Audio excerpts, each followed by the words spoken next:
peace, prepare for war. This is your war.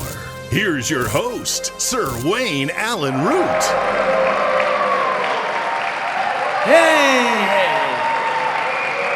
So I'm Wayne Allyn Root, host of Root Reaction on Real America's Voice TV and America's Top 10 Countdown on Real America's Voice TV, and Wayne Allyn Root Raw and Unfiltered on Lindell TV, and national radio on Talk Media Network. I don't know how many of you have ever had a chance to watch Top 10 or Root Reaction. Anybody have watched it before?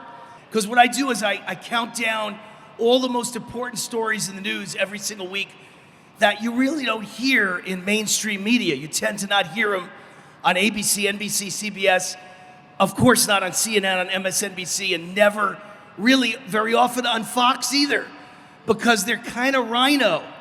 And so if you want real conservative stories, I find them for you. So I was the guy who wrote a commentary after Trump was found guilty. We should be booing over that one, right? Yeah. After Trump was found guilty, I wrote a commentary that Democrats are so stupid because they just made Trump into America's own Nelson Mandela. I am personal friends with President Trump. Matter of fact, I got married 2 years ago and had my honeymoon with my beautiful wife, Cindy, at Mar-a-Lago. So Trump invited us down there. And so for me, it's very easy to know what I think is a good theme for Trump. And he came out today and said, I'm the new Nelson Mandela. So I'm very happy. I send all my articles to him and my commentaries, and he reads all of them and gets a lot of great ideas from me, and I'm thrilled. So look, we need great US senators and congressmen to govern with President Trump. I have no doubt, no matter how hard they try, Trump is gonna win. Trump will find a way to win. But we need great senators like Keith Gross to go there and support the Trump agenda. Ladies and gentlemen, let's have a hand for Keith Gross.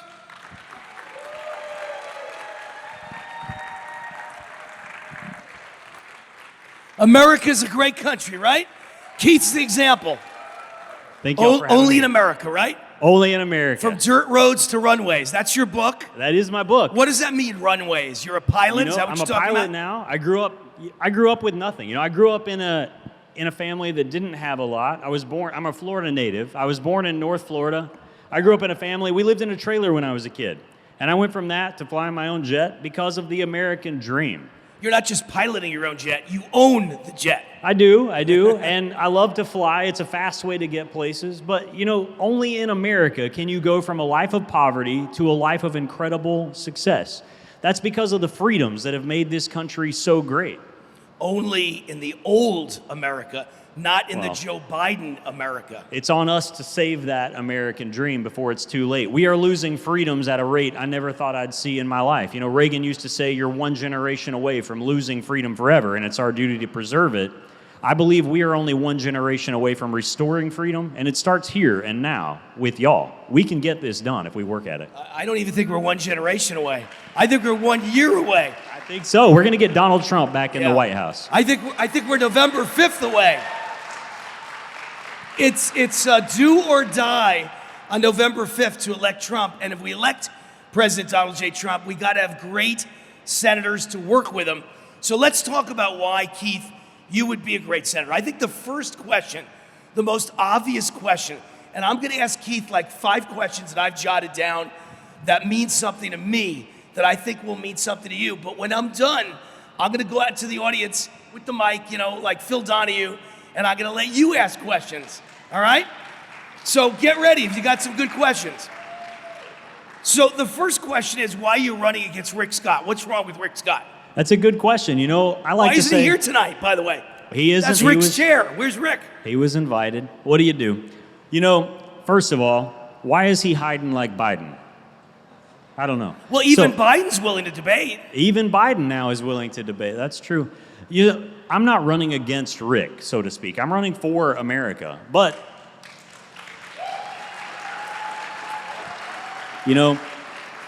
these seats They are not inherited. They are earned. And if someone's not willing to show up when they're applying for the position, if they're too afraid to debate someone who's never held public office, even though he's been in public office for the better part of the last 2 decades, how is he ever going to defend us against the Democrats that are trying to undermine our freedoms and steal our constitutional rights? I don't know. I don't think he can get it done. He hasn't gotten it done for the last 6 years. My understanding is that you and your office and your aides have sent him multiple invitations to be at this debate, and he didn't even bother to answer, correct? No, he received the invitation, and he didn't say he was going to attend or not attend. So the idea is, like I said, I'm not really running against Rick Scott. The fact is, I agree with most of what he has to say when he gets on TV. He says the right things. But when I was raised to believe that actions speak louder than words. And I can tell you, there's a bunch of policy differences. There's a bunch of things that I would have done different if I was our senator. You know, Rick Scott's voted to send hundreds of billions of dollars to Ukraine while our veterans wait months for care at the VA, while seniors are being threatened with cuts to their Social Security. He's voted to run up our national deficit by trillions of dollars, and he hasn't done anything to actually hold the Biden crime family accountable. He's continually voted to rubber stamp continuing resolution after continuing resolution. I don't want somebody that's good at making posts on Twitter or X. I want somebody that's actually going to stand up for us and tell the world that our constitutional rights are not open for negotiation. We mean business. You either shut down the government, you shut down the border, or you shut down the government. It should really be that simple. I love that answer, by the way. Great answer. I mean, you know, as a lifelong conservative, literally, I'm a lifelong Barry Goldwater, rock-ribbed Ronald Reagan, Donald Trump conservative. The number one issue in America is absolutely the open border. And I hear Republicans talking about it, but I don't see anyone, Rick Scott or anyone in the U.S. Senate or the House, doing anything about it. Nothing. People up there are more interested in keeping the job than doing it, and I've never understood that. You know, I've told these special interest groups that I don't want their money, I don't need their money. I've been self-funding this campaign, and it's been funded by contributors all across the state. I don't want to rely on special interest groups, so that's why I haven't taken any of their money, because I will be accountable to God and my fellow Floridians and no one else. I don't want to go up there and waste my time. Again, I hope I speak for a lot of you in this audience. Open borders, the number one problem in America, disaster, killing our country. It's the great replacement. And it's not that they're trying to replace any one group of Americans. They're trying to replace all citizens. They don't want white Americans. They don't want black Americans. They don't want legal Latino Americans. They want to replace Americans, period. They want to bring people in dependent on welfare to vote Democrat for the rest of all time. Dependent on a party that will raise their welfare check, raise their food stamp check, and then never agree to never deport them. And that's why they're bringing in the open border. So I want to tie that issue to Ukraine, because to me, Ukraine is a monstrous issue. And you just mentioned that Rick Scott has voted to fund Ukraine again and again. And the money that we're spending on Ukraine for their invasion could be spent to secure our border and to finish the wall and to triple secure the wall and to add thousands of drones and thousands of new border agents to secure our nation from our foreign invasion. Why are we spending it on Ukraine? I agree 100%. You know, we've got the greatest military on this planet, and we should be using it to secure our borders, not someone else's. But the reality is, the reason we've got so many people trying to come across our border is because of the policies implemented by this administration that encourage illegal immigration. You know, when somebody comes across our border, they're committing a crime. Rather than being arrested and detained like they should be, they're being given free housing, free health care, free education. Everything. And it's all coming out of our pocket. So then you've got politicians like Rick Scott who voted to fund all of that. You know, they flew 170,000 illegals into the state of Florida. And people ask me, how did they even have the money to fly 170,000 illegals into our state? Rick Scott voted for it. So who needs Democrats when you've got Republicans like that? Great.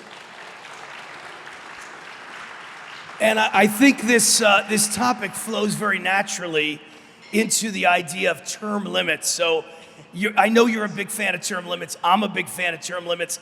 The key is we got to limit the ability of these politicians to spend their life in Washington, D.C. We certainly do. You know, we've got to implement politicians with term limits. We cannot have people go up there and make a career out of it. You know, Rick Scott's been in politics for the better part of the last 2 decades, and here he is running to be our senator until 2030. Folks, if you want to see change in this country, you can't keep electing the same folks. You send the same folks up there, we're going to get the same problems again and again. We've got to do better than term limiting our elected officials, though. We've got to term limit every bloated bureaucrat in D.C. because Right. the administrative state has taken over. My most popular line of all time, I'm going to give to you. You can steal it. People I might. love it. I always say that we got to limit all the politicians to 2 terms. 1 term in office and 1 term in prison. I'm not going to serve that yours second now. term. I mean, yeah, we need term limits. You know, Rick has been our governor for 2 terms. He's been our senator for the last 6 years. And when I look at what he's accomplished as U.S. senator, I don't really see much. And so we need someone with the energy and the backbone to go up there and disrupt business as usual. If you hire go-along to get-along politicians who are willing to vote with all the Democrats to rubber stamp continuing resolutions and compromise our constitutional rights, we can't be surprised when we end up with a government that works this poorly. We've got to make serious changes, and 2024 is the year. We may never get another shot if we don't get Donald Trump up there and America First fighters to back him up. And to go with your point, Keith, the very last budget bill that was voted on and supported by Rick Scott and every other Republican, they all went along with it. What did that bill include? Not $1 for border security and 3.7, I believe it's 3.7 billion to bring more illegals in and pay for more illegals. And expand warrantless spying on Americans under FISA. You know, Rick Scott has voted repeatedly to undermine our constitutional rights. He's voted, y'all look this up. On Rick Scott's website, he's got a 9-point plan to save America from COVID. It's still up there. He was so proud of it, he put out an op-ed on Fox News. In his plan, he proposed things that was even beyond what the Democrats wanted to do to undermine our rights and restrict our freedoms. He wanted to shut down all U.S. air traffic instantly. He wanted to demand temperature checks to get into any building. The scariest part of his 9-point plan was that he wanted to implement containment zones, like barbed wire fences. You can't leave your county, that sort of thing. That's what the CCP did to their people in China, and Rick Scott proposed that. So don't tell me he's a strong conservative when he proposes things like that. We've got to do better. Having an R beside your name isn't good enough. We've got people up there like Liz Cheney and Mitch McConnell. They've had an R beside their name their whole career. It didn't do us much good. We've got to elect better Republicans. Great answer. Great answer. Keith, you brought up the COVID plan of Rick Scott. And so I think it flows into this question I'd like to ask. When I think of COVID vaccines. And I know the conservatives are not big fans of forced COVID vaccines. No. And I think Definitely most not. conservatives know that there's been a lot of problems with the vaccine. I'll be very gentle here. There's been deaths, there's been injuries, and there's a lot of controversy. The only thing I would ask as a moderate ask is that why is our Republican Senate and Republican congressmen, not one of them has done anything about asking for an investigation to see if the vaccine did anything it was supposed to do and to see if it has in fact been a failure, injured, and literally killed many people. Where are the investigations? I've seen no one, including Rick Scott, asking for investigations. It's the tip of the iceberg. We've got to start holding people accountable for all sorts of abuses because the American people, our rights, are being taken away and abused at every level of government, not just by those that are forcing unconstitutional vaccine mandates. You know, I'm a constitutional conservative, and that's why I'm running in the Republican primary against Rick Scott.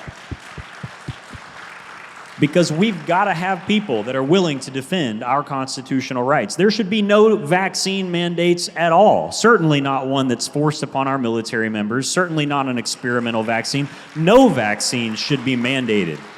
That's not the government's purview. Show me in the U.S. Constitution where our founding fathers said that's something that the federal government can mandate. It's not in there, folks. And Keith, certainly never mandate vaccines, the COVID vaccine, experimental COVID vaccine for children. Exactly.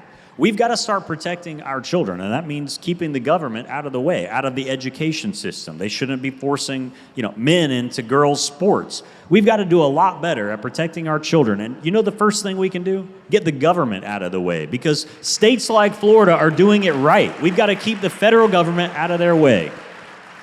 When we were talking before the event, you were telling me, which really made me very, very proud, very happy, that you want to get rid of the energy department and the education department on a federal basis, yes? We have got dozens of departments, including those that should have never been established at the federal level. Our founding fathers believed that most of the governing that we endure should be at the state level. The U.S. Department of Education should not exist. We've got a state Department of Education, and they do a great job.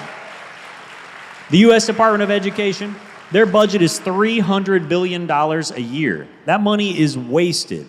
We don't need a bunch of bureaucrats in D.C. telling us how to run our education system. What we need is less indoctrination and more education, because 82% of our schools are failing. How do you feel about schools jamming a trans agenda or an LGBTQ agenda down students' throats without parents' permission? Social issues are the domain of parents and your church. They're not the domain of a school. We've got to start teaching arithmetic and history and science and basics, because like I said, 82% of schools right now are failing. They can't even do the basics. When government gets involved in anything, education or any other program, the cost goes up, the quality goes down, and we get stuck with the bad results and the bill. We've got to get the federal government out of education. So, needless to say, you wouldn't support the Biden administration spending $900 billion on green school buses. It's the craziest thing I've ever seen. It's not the federal government's business to dictate whether or not you drive an electric car or have a gas stove or anything else. The idea that, look, whether or not carbon is causing a climate change issue is certainly something that is debatable. I don't believe that humans are causing climate change. We had an ice age and it ended, and it wasn't to do with us. We're probably going to have another ice age in a few 100,000 years. We're not going to cause that one either. All these climate change hoaxes are about is stealing power from you and creating a one-world government where they can dictate every element of our life. We should not be ceding a single inch of American sovereignty to any of these globalist groups, the WHO, the WEF, the UN, you name it. And I'll tell you, folks, that is one of the key things that the U.S. Senate does. They ratify treaties. The Biden administration is working overtime to cede American sovereignty for healthcare issues to a globalist organization. They're trying to do it through a treaty. That treaty has to be ratified by the U.S. Senate. We've got to elect senators who will vote no, not propose containment camps. So earlier last week, Keith was a guest on my show on Real America's Voice TV. He did a fantastic job, by the way. And I got 2 letters from my fans. They wanted me to ask you the following question. They looked you up because they were so impressed by your interview. But they said you used to be a Democrat. And they wanted me to ask you, what gives? Why were you a Democrat? How do we know you're not a Democrat now? It's a fair question. When I was in my 20s, I thought I was a Democrat. The same year, I actually even ran for state house in the state of Georgia as a Democrat when I was in my 20s. Fortunately, I lost because I wouldn't have been very good friends with the Democrats, as it turns out. We didn't believe in many of the same things. But, that same year, Donald Trump was Hillary Clinton's biggest supporter. And I like to say that, like Ronald Reagan and Donald Trump, I grew up and I gained an appreciation for conservative values. I can tell you I supported Donald Trump from 2015 when he came down the escalator. We've got to get that man back in office. Conservative values are how we save this country. Conservative values are what made me who I am today and gave me everything. And that's why I am working overtime to defend the American dream, because the freedoms that this country has are unlike anything else on this planet. And if we don't save them, if we don't preserve them here and now, there's nowhere to run, folks. No one's going to tax their citizens to send us money. We have got to take care of Americans. We have got to take care of our seniors and our veterans. We've got to preserve freedom here because we have got nowhere to run. My last question, and then I'll go out in the audience and see if we've got some other questions from the audience for you, is look, your goal is to beat Rick Scott and then to go on to become the United States Senator for Florida, and then to go on November 5th when Trump wins and Trump swears in on January 20th to be by his side and to be a MAGA, America First U.S. Senator supporting the Trump agenda. Do I have it right? 100%. You know, Donald Trump needs backup this time, folks. Rick Scott was up there last time. He was up there during the Russia collusion hoax, during the impeachments. And what did Rick Scott do? Nothing but raise money for himself. We've got to have America First fighters to actually back Donald Trump up this time. Our constitutional rights are not negotiable, and we have got to turn this country around. I am in this primary to win it. The polling shows that I'm going up and Rick Scott is going down. I get it that he's so arrogant he doesn't think he has to show up for the job interview. But we can do better. We have to do better. We can't keep electing people to go up there and spend decades in politics and then wonder to ourselves why our country isn't turning around. Either we start electing different people, or we have no one to blame but the person in the mirror. The big problem that I have is so many of the candidates, everything's prearranged. Okay, Keith said there are no questions that are off limits. Everything I asked him was out of my head. We didn't prearrange any of it. We didn't discuss any of it. Great answers to everything I asked. Fantastic. He's an open book, man. He'll answer anything that you want. So we got a microphone. I was going to run around like Phil Donahue, but I don't have to do that. I see now. So you could just get in that line behind the beautiful lady with the pink dress and ask questions of Keith. How are you doing tonight? I love the freedoms that you stand for and what you fight for. I wanted to ask, as you know, Florida has a very large veteran population. What specific initiatives would you introduce to support veterans, particularly in areas such as healthcare, employment, and especially mental health services? It's a good question. We've got a lot of veterans here in this state, and I am proud that we have so many military bases here in this state. Keith, including you. It's true. So I come from a family of veterans. I am a veteran, and I believe in taking care of the people that have signed up to put their life on the line for this nation, because this country is worth fighting for. We've got to make some changes. You know, we've got a VA system right now that is underfunded and poorly managed. It's not good enough to send a check to a department. You got to do the hard work of actually following up and making sure that these bureaucrats spend the money the way we want them to. I've talked to veterans all over the state while we've been doing our bus tour for the last few months. We've been in over 60 counties, and what I've heard in all 60 counties is veterans who are waiting weeks, if not months, for appointments at VA clinics. We should not be letting down the people who have defended this nation. We should not be letting down the seniors who have built this country. But I hear talk of politicians who want to cut or reduce Social Security. It's all part of the same underlying problem, and that is America Last policies. We've got too many politicians who would rather pay for folks in Ukraine and illegals coming across our border than take care of Americans. And that's what I mean when I was talking about earlier, that other countries aren't going to tax their citizens to take care of Americans. We've got to. We've got to take care of our veterans. We've got to make sure that we uphold our promises to those veterans. And I will work tirelessly to make sure that happens.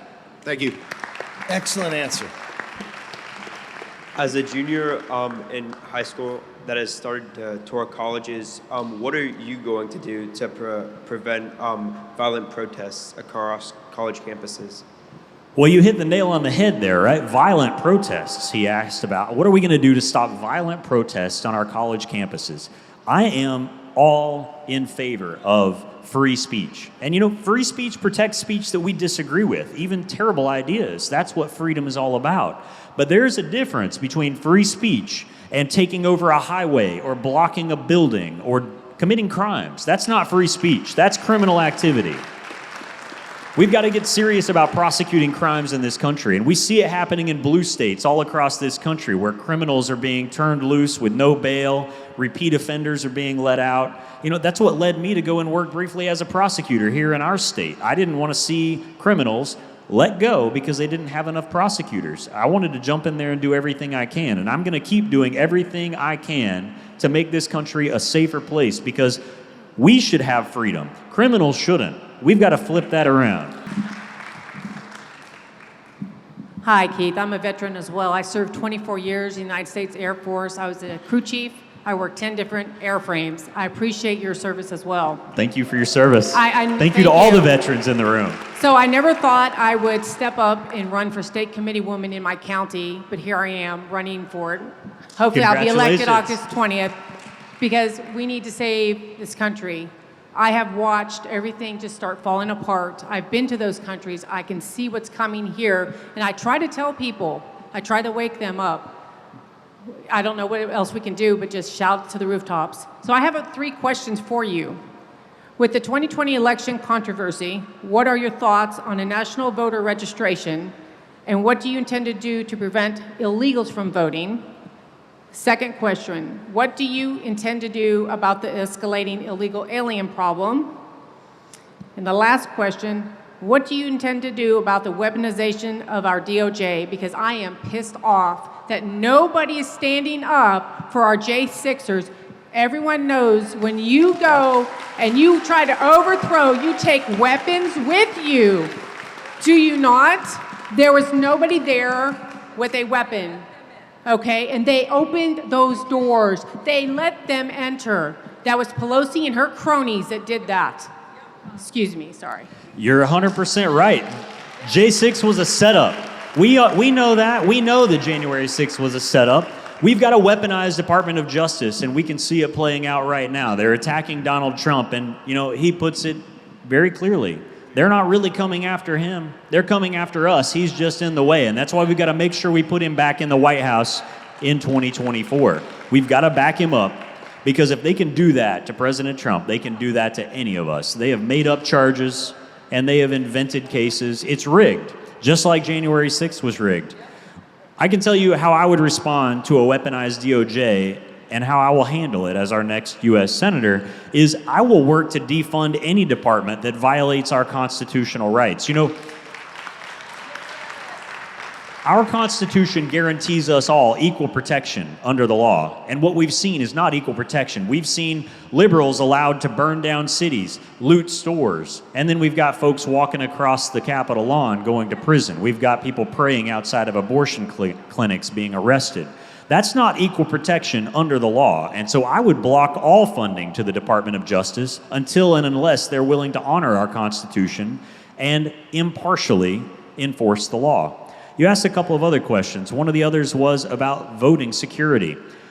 Generally, states should be running our electoral process, but there are a handful of things we need to implement immediately at the federal level to secure our electoral process. One of them is an elimination of universal mail-in ballots. That's how they stole the 2020 election. Mail-in ballots are supposed to be for people who can't make it to the polls. They're too sick. They're serving our nation overseas, or they requested a mail-in ballot for their own legitimate reason. Maybe they live out of state part of the year. They were never supposed to be sent to every person on the voter rolls, many of whom were deceased or not even real people. To the extent we do use paper ballots, we put a serial number on every dollar bill in this country. We can put a serial number on every paper ballot. They should not be easy to copy. They shouldn't be scanned 8 times like we saw in Georgia. The other thing we've got to do is eliminate all foreign election voting machines and foreign election software. Those should have nothing to do with our process. Perhaps the most important thing, though, is voter ID. You should have to have an ID that says who you are and that you are a U.S. citizen to vote in any election in this country. I think your last issue was illegal immigrants. You know, Donald Trump has made it clear that after he's elected, he is going to make sure we see the largest mass arrest and mass deportation the world has ever known. And I will back him up 100% in the U.S. Senate. We have got to make it known that our laws matter, that we are willing to enforce them, because if we're not enforcing our laws, we are inviting further illegal immigration. I'll take a brief moment to segue. When Rick Scott was our governor, he sided with Barack Obama on the unconstitutional DACA program. He agreed to give in-state discounted tuition, funded by taxpayers, to illegal immigrants. Under Rick Scott as governor, somebody coming to our state to go to Florida State University from Alabama or Georgia paid full out-of-state rate. But somebody coming across our border illegally was subsidized by Florida taxpayers. Rick Scott does not mean it when he says he's anti-illegal immigration. He has spent his career incentivizing illegal immigration. Good evening. How you doing? Good. Thank you for being here. Nice to meet you. My name is Reginald Strawn. I've been a resident of Florida my whole life, since '65. I've been in this state. I've watched this state. I saw this race, and I saw who you were up against. Let me tell you something. You're up against a Goliath. Yep. Now, David fought Goliath because he had God on his side. Now, in order for you, if you want to win, you're going to have to give some grassroots and have God-like fearing people in that grassroots. We've got a room full of grassroots supporters right here, and I've seen it all over the state. You know, we're taking our message county by county and city by city, and I'm taking that message directly to the people. I've been doing town hall events all over the state because I believe America is worth saving. I believe everything I have I owe to America, and I will do everything I can to defend this country and preserve it for the future generations. But you're right, I am up against a Goliath, but interestingly enough, the polling shows pretty clearly that Rick Scott is deeply unpopular. He would get less than 40% of the vote if the election were tomorrow, even though everyone knows who he is. The thing is, he's not very popular. We need change in this country, and the people of Florida are waking up. People at every town hall, you know what they tell me every night? They tell me, we only voted for Rick Scott because it was either him or the Democrat, and I am so glad someone is finally running against him. I'm not going to give up. I'm not going to surrender. This is the first time he's faced a serious primary challenger who can match him dollar for dollar and cannot be bullied out of the race. I'm not going anywhere. I'm going to do my part, and I will go and defend us in Washington. That's fine. That's fine. Yeah, thanks. Hey, Keith. Jeffrey Combs. We've seen you a few times, and we're back. Welcome back. So we love what we're hearing. Our problem is you're too damn smooth. You're too polished. You're so good. It's causing us to wonder, wait a minute, he's there from the other side. He's a plant, okay? I've heard that. Yeah. And in this day and age, it's possible. I mean, you know, we don't know what's going on out there. When I look you up on the internet, I brought this to your attention before, it seems scoured, okay? There's not a lot there. I read what you've said that they've cast upon you in a couple of the groups out of Washington about your office and et cetera. But what I want to see is something more about you. Not your book, not everybody gets your book and read it, that's you.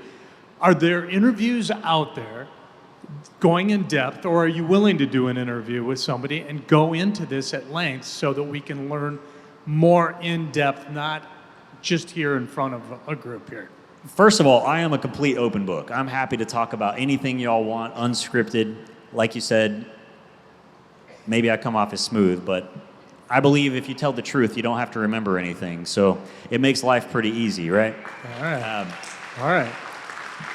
The idea that I'm a plant, you know, I'm on record on the federal election page donating to Donald Trump in 2020 and before. That sure would be a long con for somebody to plan that many years in advance and support Donald Trump that far in advance. So I think it's pretty natural that someone in their 20s thinks they're a Democrat, and then they grow up, right? You start paying taxes, you start seeing the difficulties in running a business, and you start to understand that the Democrats want to control every aspect of your life, whereas the Republicans, at least good Republicans, believe in small government and more freedom.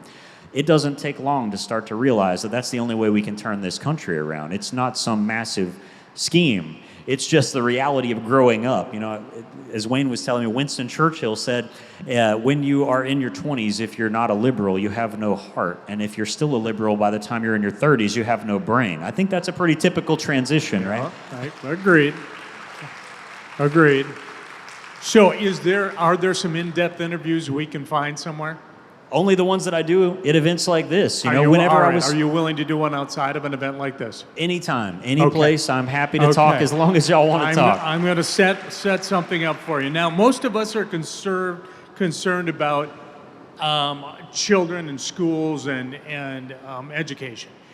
You live a gay lifestyle, you're married, you are openly gay, and we have a huge issue on the conservative side in that we were accepting of gay marriage, and it took a while to get that, and just like Archie Bunker growing up, I get it. But at the same time, we're worried about what our kids are reading, right? What's in the schools? I've got a guy that I work with up north here in a county that has removed 500 books. One of them, he said, used the word BJ 50 times in one book. I'm like, you got to be kidding me. He's being interviewed by Jon Stewart's people this next week. And I'm like, whoa, be careful. He goes, I don't care. I got nothing to lose. Any publicity is good publicity. We're worried about this. It is the indoctrination in our schools it's beyond crazy. Okay, now you're on a different side of the issue, but how do you feel about that indoctrination, about those books, about what we're fearful of? I'm fearful of the same things because I don't think those sorts of topics should be taught in schools. I believe that's the domain of your church and your parents. That's not school. That's not a topic that our kids need to be learning about in schools. We shouldn't have men trying to force themselves into women's sports, and we shouldn't have trans ideology or gender. None of this should be taught in schools. They aren't even doing a good enough job of teaching the basics. I am married to my husband, Scott. We've been together for 15 years now.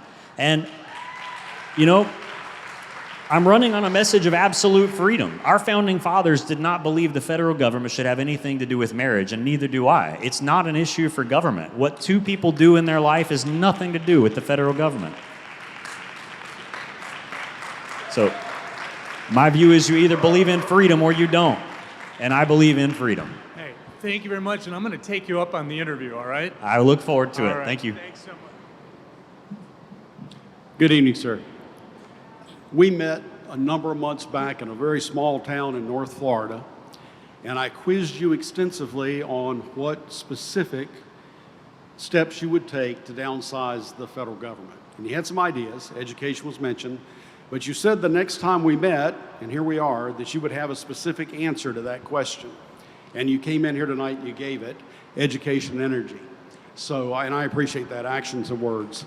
So, that was going to be my question, but fear not, I have another one. Right, so for 40 years, we've had the Chevron doctrine in place, and it allows the members of Congress to pass effectively regulation that has the weight and force of law without signing their names to it by simply kicking the ball over to a nameless, unelected bureaucrat that can do whatever he wants without ramifications. That law is up for review right now by the Supreme Court. But in the event that the court cannot find its way to overturning the Chevron doctrine, I'd like to know if you would be willing to put together a coalition and write the legislation to repeal it at a legislative level. I would absolutely be willing to write legislation to repeal the Chevron doctrine. For any of those out there that don't know what it is, the Chevron doctrine is a U.S. Supreme Court precedent that basically says this. If an administrative bureaucrat writes a rule, we give them the benefit of the doubt. We assume it's a valid rule with the force of law. And that's my objection. That's why when I talk about term limits, I say we can't just term limit our elected officials. We've got to term limit every bloated bureaucrat in D.C. because most of the laws that affect us, they're not written by lawmakers anymore. They're not written the way our founding fathers expected, passed through Congress and signed by the president. These are rules with the force of federal law that are written and never signed by the president by unelected, unaccountable bureaucrats. That's the deep state that we're up against, and we have got to get rid of that deep state. We've got to deport them out of D.C., and we've got to make sure that they no longer have the power to affect our lives. We should be governed by laws written by our elected representatives. That's it. Good evening, Mr. Gross. It's good to see you again. Good to see you. So, as a businesswoman and a woman, I'm quite frustrated and I'm very concerned about our culture with this trans madness. It is affecting me personally. And I would like to know how you're going to fight back against it, because the government is perpetuating the idea that it's okay for a man to invade our private spaces and come and watch me and my daughter take a shower together, or come into a woman's sports where they have the upper hand of more muscle mass and testosterone. And it's just amazing to me that this is becoming accepted in society when these unstable individuals belong in a sanatorium, in a straitjacket. You know, And yes, I never thought I would see a time in our country where we can't agree on the basic definition of who is a woman and who is a man. But we're there, folks. They've lost it. They've lost all common sense, and now we have to have that argument. It shouldn't be that way. We've got to have a government that tells the truth. You know, genetics don't change. You've either got 2 X chromosomes or an X and a Y chromosome. You can get made up, cut up, you can put on anything you want, but at the end of the day, you're a man or you're a woman. And we've got to start accepting that true reality and stop engaging in people's delusions and stop letting government teach kids that men can get pregnant and all sorts of nonsensical things. That's not healthy for this country. We've got to focus on reality. They say follow the science, except when they don't like the science, and then they try to convince us otherwise, right? It's pretty easy to just tell the truth. Men are men, women are women. You can wear whatever you want. If you're an adult, that's your business. If you're a kid, not acceptable. You know, we can't let people indoctrinate kids. We can't let people encourage these life-altering medical interventions and surgeries. That's not affirmation of someone's gender. That's gender change. That's child abuse. These are lifelong changes being encouraged. We've got to ban that at the federal level. yeah, they were actually mutilating children at Jacksonville Hospital, at UF Health Hospital, and I reported them to our congressman, well, a bunch of people, but the Congressman Bean was the only one that got back to me. And he called me, actually. I don't think he wanted it documented, but he said that he did write to the CEO, and he was appalled with what he had seen, because I sent him all the documentation, the evidence. But it's now been taken down off their website, and I'm really pleased that, more of the states are getting involved in this, the child mutilation and the puberty blockers that they're making a fortune with. The hospitals, big pharma, that they have to rely on for a lifetime.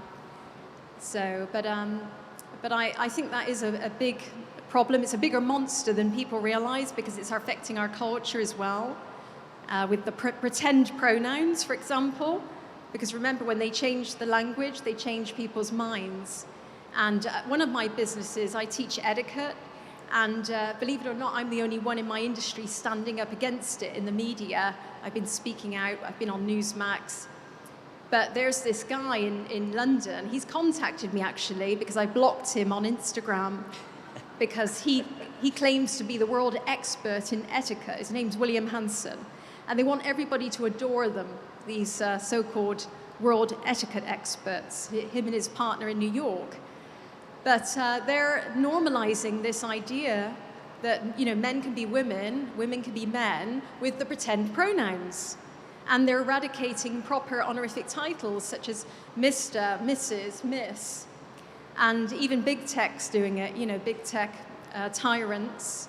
They're normalizing it. And it's very scary, because people that don't speak our language, maybe in India, the Middle East, they look at this, the pronouns, and they think, oh, this is normal, because the proper titles have been taken away, the prefix or honorific titles have been taken away and replaced with this demonic gender ideology.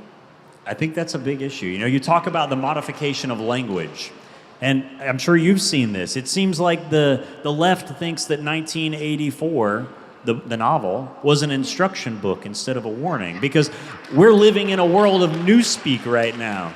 They're making up words. They say gender affirmation, and what they really mean is gender change. They say undocumented immigrant. They got plenty of documents. They're just here illegally. So why can't we just call them illegal immigrants? Why can't we call them illegal invaders? What do you think about all these words that get changed from time to time? They just make up new words. Well, this is how they're destroying the United States of America. There's right and there's wrong, and now there's not right or wrong. It's a debate. It's a discussion, but it's not. We know what's right. We know what's wrong. The problem is, as we hear from Keith, you got a United States senator and 48 other Republican United States senators who say these things, but they don't do a damn thing when they get to Washington. Yes, exactly. Can anyone explain that, by the way? I think they're just taking big payoffs. I really do think they're all bought off.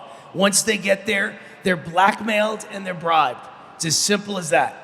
And I got to tell you, I was skeptical of how good Keith was till I got here and I heard him. And now again on this stage, you're as smooth as anyone I've heard, man. You are good. Well, thanks. You have the right, forget about you. Someone else came up there and said, maybe he's too smooth, you're suspicious. You have the right answers to every question. I don't think we should argue with that. I don't think we should question that. I don't think we should be suspicious of that. I think we should celebrate that. Thank you. Hi, Keith. I'm also running for office. My name is Julie McGill, and I'm running for Hillsborough County School Board District 1. Well, congratulations. We need more people in the fight. Thank you. My main focus is the budget. We have the largest school board budget, I think, in the entire state is $4.1 billion. Wow. We have 394 schools. That budget is not transparent one bit. It's categories, there's no line items. We don't know where our taxpayer money is going. And they haven't had a forensic audit, and we don't even know how many years. So how would you hold individual counties accountable for having a forensic audit so that we know where our money is going? In order to have an effective government by the people should know more about the government than it knows about us. And right now, it's all backwards. The government's spying on us, and we don't have enough visibility into things like the budget, which shouldn't be a secret.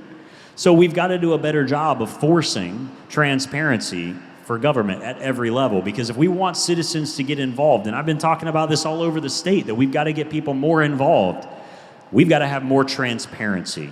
And so I am glad that you are running to get involved in that and to expose that budget, because there should never be a question as to where our money went. We should be able to see it to the penny. We have got better audits of publicly traded companies on the NASDAQ than we have of government agencies right now, and it should never be that way. Thank you.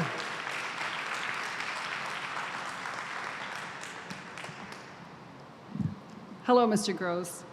When you win in November, I'd like to know. Thank you. We're going to get it done. What is going to be the first thing on your agenda? Well, I can tell you the first thing on my agenda is also the budget. At the federal level, our budget's out of control. It's been out of control for a long time. We're nearly $35 trillion in debt, but we've still got people voting to send hundreds of billions of dollars to foreign nations and send people all over this globe to fight in other battles rather than secure our own borders. We've got agencies that shouldn't exist, and I'm going to work diligently to defund things that the federal government has no business being involved in the first place. We've got to get this government under control. We've got to get it down to size. We can't afford this much federal government. We don't need this much federal government. And so I see it as a win-win, two birds with one stone sort of thing. We can reduce our budget and reduce the number of bureaucrats impinging on our freedoms at the same time. And that is my number one priority. Thank you. I wanted to make a comment. I have a son and a son-in-law. They're both gay, obviously. And I wanted you to know, if you weren't aware of it, there is a large gay population who are conservative and Republican. The media makes it as if they are not because of the LGBTQ, gay pride, and I understand that. But there is a large, it's almost like they are more in the closet of being a Republican than being gay. Yep. You know, I've heard many. Wanted you to know that. I've heard many gay Republicans say exactly that. That coming out as gay was the easy part. Coming out as conservative was the hard part. So I get it. You know, I've spoken with plenty of gay conservatives, like Rick Grinnell. He was Yes. a gay, he was I met him in Las cabinet Vegas. member. Yeah. Great guy, appointed by President Trump, and he served our nation proudly. There are plenty of gay conservatives out there, but we don't identify with all the crazy people, all the extra alphabets. We just want to live our life and be left alone. We believe in freedom. That's pretty simple. Thank you.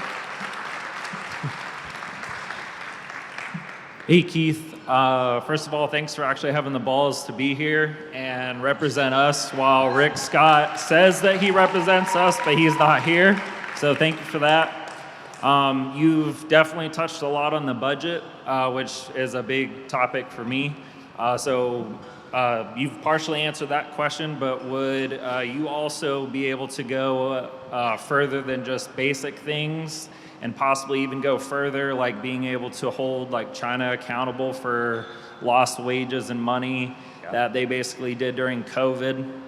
The best thing we can do to hold China accountable is to start balancing our foreign trade the way we need to, because Donald Trump was on the right track with this. He was implementing tariffs and he was doing what he needed to do to try to make it so that American companies can compete on a fair playing field with the Chinese companies. Because ever since the 60s and 70s, the American middle class has been sold out by terrible foreign trade deals that have moved production from our nation to other nations, particularly China. We've been sending them money and they've been building missiles. We are currently dependent on China for microchips, pharmaceutical components, and basically everything that we need for our day-to-day life. We need to restore American manufacturing. That's how we rebuild the middle class. We can get wages back to where they need to be.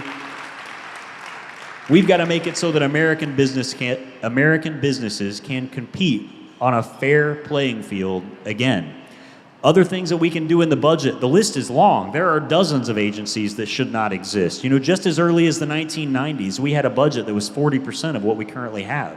Like I said, we don't need this much federal government. We don't need bureaucrats to tell us whether or not we can have a gas stove. We don't need incentives and tax breaks and payments to people that want to have electric cars or electric school buses. That's not the role of the federal government to dictate your life. I can sum up my entire platform in one line. I'm running to get Washington the hell out of your life. That's what we've got to do. Well, thank you guys for that, and I look forward to voting for you in November. Thank you. Good evening. I don't know who you are. I only heard your name tonight. So that's one thing that I came here for, is to be an informed voter, to find out what your issues are and what you're going to do about them. I've heard a lot of people talk about various different things, gun rights and all. And the one thing I say about that is, I'm in my 70s and I've yet to find a violent gun. I know a lot of violent people, but I've never found a violent gun. Yep. We have a terrible mental health problem, which leads a lot back to the schools and why these kids are failing. They do not have hope for their future. We have to restore that. My second thing is, I was a lifelong Democrat until Hillary Clinton. There was no way I could vote for that woman. So I am now a Republican. So with that said, what would you do about the FBI? Is that an agency we even need anymore? Because the state governments can control their own policing. We needed them back in the 30s in order for organized crime, because the states didn't communicate with each other. They do now. Do we even need that anymore? So you raised a lot of good issues. The first one was that you'd never heard of me before tonight. So first of all, thank you for coming out, because a lot of people tell me the same thing, and I'm not surprised. In my business career, and I've spent my whole career building companies from the ground up, and I've sold them all off to private equity, and during that part of my career, I liked being out of the limelight. I liked the anonymity, staying out of the way and just doing my job. But as I've seen this country going down the wrong path, I know that I can't stand on the sidelines and watch it continue. I've got to get involved and save this country before it's too late. And so that's why I'm taking my message across this state, county by county, to introduce myself to folks, because I've not been in public life and folks don't know who I am. It's my duty to come and introduce myself. That's why we give away a book that basically tells you my life story if you want to read about that much of it. And I will do everything it takes to win this primary election because I think it's worth fighting for. Now, you mentioned another thing. There are no violent guns. They're a tool like anything else. You can cause great harm with a hammer or any other tool. We've got to preserve our Second Amendment right. We've got to educate people on the value of firearms, and we've got to remind them why the Second Amendment exists. Our founding fathers didn't come back from a hunting trip. They finished liberating a nation. They defeated the largest military on the planet at the time. We've got to protect our Second Amendment right. That's how we, the people, retain our freedom. That's how we make sure the government works for us and not the other way around. We've got a lot of work to do in this country, and it starts with ideology. We've been teaching the wrong things in our schools. We see the wrong things on our news programs. We see the wrong things in books. We've got to start teaching people the value of the American dream and how American values have changed the world for the better. You know, after World War II, America could have taken over the entire world. We were the only country with an atomic bomb. But we didn't do that. We used our power, our might, and our abilities to rebuild even our enemies. We made the world into a better place. We didn't take advantage of anyone. American values are the reason that slavery no longer exists. We inherited that terrible policy from the English crown, and Americans abolished it. America is a country that is more unifying than anything else on this planet. And we've got to make people understand that that is worth protecting, worth restoring, and worth preserving. And Keith, one more question he asked, and I want to bring it up because it's so important. If you were the next United States Senator for the state of Florida, what do you do about the FBI, the out-of-control FBI? That's a good question. You know, we should not have an FBI that looks like the current FBI does at all. Just in this century, the idea of federal law enforcement has been invented. You know, when our founding fathers set up our constitutional processes, the state had policing power, not the federal government. So to the extent that we ever had any federal investigative body, they shouldn't have law enforcement power. If they come and do an investigation, they should go to your local sheriff and say, Sheriff so-and-so, here's the information we have. Would you like to act on it? It's not their place. We've got to get the FBI out of D.C. in that swamp of liberal chaos. We've got to defund it. It shouldn't look like anything like it does right now because we've seen what happens. They spy on people. They spy on presidential candidates. They blackmail our politicians. It should not be this way, folks. We've got to take control of this country because it's almost too late right now. I'm a 24-year Navy veteran, and I've been working for the Navy. Yes, thank you for your service. I've been working for the Navy for the better part of 48 years now. And so as a contractor for a major defense contractor, I've watched CRs, continuing resolutions, almost slow down and destroy shipbuilding for many years now. If you become senator, what would you do to kind of force us back into the budgetary process, bring the budget process back, and get rid of these continuing resolutions? Continuing resolutions are a cop-out. I equate it to, you know, it's like your kid comes home and they say they've got a science project due and you ask the teacher for an extension. Well, the teacher might give you one extension, right? But if you don't spend that time getting the project done and you come back and say, oh, I still haven't started the project, can I have another extension? At some point you get told no. We've got to start telling Congress that they've got to do their job, not just keep asking for extensions. You know, continuing resolutions have their place when you have to give a brief extension, maybe once. But that's not the way it works right now. They do continuing resolution after continuing resolution after, and Rick Scott's voted for him. He's voted with all the Democrats to pass continuing resolutions. Y'all remember when Matt Gaetz fired McCarthy over that continuing resolution that didn't shut down our border? It just let Biden keep doing what he was wanting to do? Well, Rick Scott voted with all the Democrats to pass that exact same continuing resolution. And so if we want to restore the budgeting process to the way it's supposed to work so that we, the people, exercise the power of the purse, which is our strongest tool that the founders gave us, the power of the purse to control where the money goes in this country, you can't do continuing resolutions, certainly not as a routine matter. And so unless there is a massive, pressing national security need, I will not vote for continuing resolutions. I would rather see a shutdown and force them to do their job and actually allocate our money, because if they're going to take our money from us and tax us at the point of a gun, the least they can do is figure out where that money's going to go.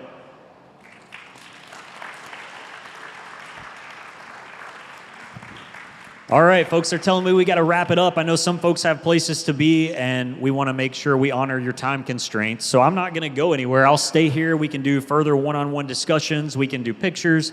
We can hang out as long as you want. I'm not going anywhere. I think you're going to be around a little while. We're going to hang out. Thank you so much for taking the time to come out here.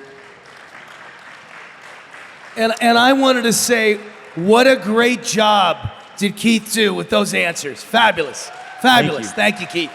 August 20th, that's the primary, folks. If you think showing up in November and voting for the Republican on the ballot in November is going to get the job done, it's not going to do it. You got to show up in August, on August 20th. We've got to vote for better Republicans, because we can do better in this country if we're going to make it great again. I'm counting on you to help me spread the word. So tell your friends, tell your neighbors, tell the folks in church. We got to get this job done. I'm in this primary to win it, and I need your help. Thank you.